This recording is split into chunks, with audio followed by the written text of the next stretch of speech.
শয়তান আল্লাহকে চ্যালেঞ্জ দিয়েছিল, আল্লাহ আপনি তো জান্নাতে ঢোকাতে পারবেন না, এতগুলো জান্নাত কেন বানালেন? জাহান্নাম আরো বেশি হলে ভালো হতো। আল্লাহ বললেন কেন? শয়তান বলে, আল্লাহ এই সবগুলারে আমি ওয়াসওয়াসা দিয়ে মুনাফিক বানিয়ে নাস্তিক বানিয়ে জাহান্নামে ঢুকাবো।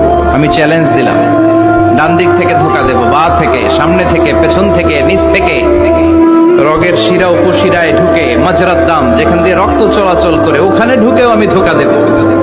আপনি জান্নাতে ঢুকাবেন কেমনে? আল্লাহ বললেন, তুমি আমারে চ্যালেঞ্জ দাও, এত বড় সাহস?